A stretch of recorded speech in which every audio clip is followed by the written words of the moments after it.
Well, this is a good transition back to Columbia because we are clearly seeing that employee engagement is most important to us to innovate and be better at what we do. For Columbia Sportswear, you guys are in a really competitive industry and have been for a really long time. And I know that there are some companies who kind of crunch the numbers and say, you know, I can spend that money. I would rather not spend money on employee engagement. I'd rather spend it on some other way of beating my competitor, or innovating my products, or doing something else. Columbia Sportswear has clearly crunched the numbers differently and come up with a different answer than some of these other companies. Why do you guys find that it's important for your bottom line to do employee engagement and to make that investment when other companies are like, nice to have, not necessary? Well, so when people come to Columbia, oftentimes the first thing they see is our sand volleyball pit. And we have a beach volleyball league. We actually have two leagues, the Who Cares League and the We Care League, depending on how competitive you are. But the reason why, it's not the only reason why, but one of the reasons why we offer that program and a ton of other employee engagement programs like trainers, and we have whitewater rafting trips and ski trips and that kind of stuff, is we have, as of last week, 880 outdoor and athletic companies in Portland alone. So Portland is the epicenter of outdoor and athletic. We have Nike World Headquarters, Adidas North American Headquarters, Keen World Headquarters, Icebreaker North American Headquarters, Danner, Doc Martens, the list goes on and on. We all want the best employees, and it is a competitive quagmire in Portland. So if you aren't a cool place to work, you will not have the best employees, because creative people have a choice. And it's interesting when you guys talked about innovation, we also thrive on innovation, and we want people to be innovative, but we don't want it to be chaos, because chaos isn't necessarily progressive. So one way to help sort of guide that is really by getting your values out. And if your employees understand your values, then their innovative ideas likely will fall along those values. But even when they don't, one of my colleagues at Yakima in Portland, we're on a University of Oregon's committee, and we're building a program for the outdoor and athletic area. And they asked him what was the number one skill he looks for in innovation, and he said, I need my people to be able to fail as quickly and cheaply as possible. Wow. Which was interesting, but when you think about it in our world, that's what you need, because if you get married to an idea and you just keep working on it, trying to make it work when it's never going to work, you got nowhere. And being able to test something and quickly figure out if it's going to work is oftentimes super efficient and great. That's I'm hearing Fred Jarrett, and our deputy county executive. His mantra is "fail forward," so that definitely echoes that. We're not a business, clearly, public agency, but I know you've got a budget that you've got to submit every couple of years now. How do we make the business case for making investments in employee engagement? We don't have as many competitors as you guys have in Portland, but maybe we do. I guess we do. Yeah. But how do we make the business case here in King County as a public agency? Well, I mean, first of all, I thought those were some really great insights about the nature of the business of taking risk and how to guide risk by being clear about what the values are that we're trying to serve. I loved everything you said except University of Oregon. My wife's a Husky. That's good. Okay. Forgiven. The nuts and bolts are really that we need employees to be engaged so we can do a better job for the people, right? So we can the things that help us do that are higher attendance and better productivity. There are fewer complaints and grievances and lawsuits and safety incidents on the job. They're lower turnover. Those are all things that affect our budget, and they affect our ability to serve the 2 million people of King County. And we have numbers that tell us that those things are true. Second, though, we get to show taxpayers that we are delivering the most service for their tax dollar. And when that service is delivered in a way that inspires confidence, when people feel they're being treated well and they're getting good value, the people will be more willing to fund all those unmet needs that we know exist out there in our county today.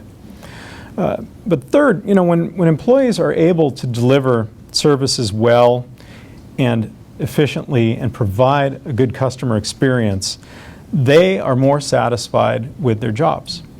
And I believe that is a good in and of itself and separate from the other values that I just described. I think that when employees are engaged, and we talked about respect, when they feel respected and they respect their coworkers and their managers and supervisors, and they feel supported, they can and they will do a better job, and they will be more satisfied with the work they do.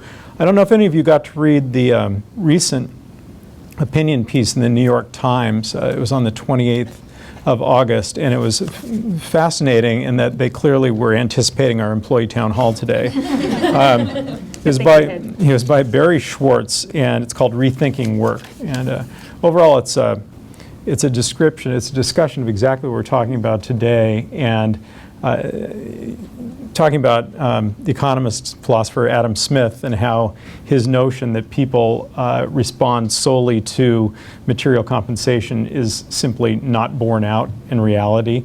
That compensation is necessary but not sufficient. That if you're going to spend half of your life doing something, it ought to be something worthwhile and something you feel good about. And he said, how can we do this? Giving employees more of a say in how they do their jobs, making sure we offer them opportunities to learn and grow, encouraging them to suggest improvements, listening to what they say. I would encourage you to find this piece and read it. It really, I thought, neatly summed up a lot of what we're working to bring to our work here at King County. That's the workplace we want to be. No matter where you are in the organization, not only are you fairly compensated, which is the threshold question, but you are fully appreciated, and your contributions are valued, and you are empowered to succeed and to grow, and that you find motivation and meaning in your work even beyond the paycheck.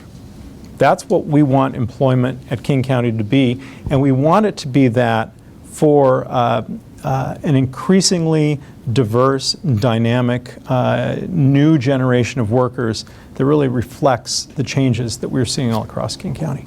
I'm going to digress for just a second because you reminded me of a person I met when I first came to the county, and she worked in finance, just spreadsheets all day long, which I was like, oh my gosh, but she loved it.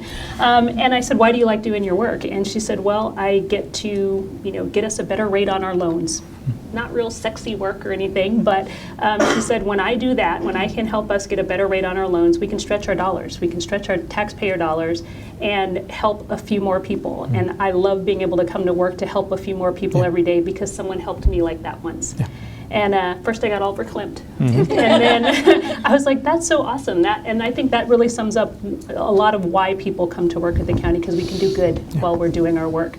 Scott, how do you, besides the ball pit or the volleyball pit? Which we're not getting one of those. We do own some beaches, but we're not creating an artificial one. And risk management would be all over that. But how do you enable your employees to do that in your line of work? How do you get them engaged? What do you do to give them those opportunities? Well, first, just to add on to the great points that you just made, I think all those were awesome points. We just implemented a new business software globally at Columbia, SAP software, which has been a 6-year nightmare dream, depending on the day.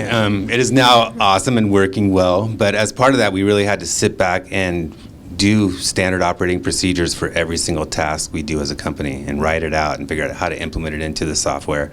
And at that time, we made a really conscious decision to do employee outreach and training to train every employee about basically the entire business. So you knew, how do we make a fleece jacket? What are all the steps involved? Where do you fit in the process? And at first, people were like, oh, God, man, why do I even care? And why do I have to go to this thing and another training? But it's really made us a much stronger company because now people know why they're there. And it's not just not just to get a loan rate, but understanding how that then affected all these other steps. And so people now see each other in the hall and they see where they all fit. And I think that's helped a lot of ways, and it's helped create that value. It was a bit of an expense and a challenge for HR to do it globally, but thank God for video and the internet, which has made things much easier. other things is we are also trying to attract younger and more diverse employees, and at the same time attract them as customers as well. And what we've really found is that engagement is emotion, and it's hard to create an engagement program that engages everyone with the correct emotion. It might be happiness or frustration or anger or whatever. So giving people a choice and having them help define it has been our most successful way. So at Columbia, as a brand, we could do community investments in a million things. There's tons of social problems. It's overwhelming just to even see. So we want to choose issues that affect our business. So for us, kids spend 8 minutes a day outdoors in America. That's not good for our business. We want to change that. Why don't they go outdoors? Because there's no outdoor education. So we want to change that, and we want to make sure there's an outdoors. But that may not be the biggest issue in Mumbai, or it may not be the biggest issue in Bangalore, or in Ho Chi Minh City, or in Taipei. So our local offices, they choose whatever those local issues are that they want to community invest in. And they can be whatever they want. They can't be political or religious, because we're not trying to condone any party or religion over any other, and that sometimes becomes an issue. But giving them that freedom and giving the millennials especially a way to sort of create their own engagement package gives them that investment to want to stay with you.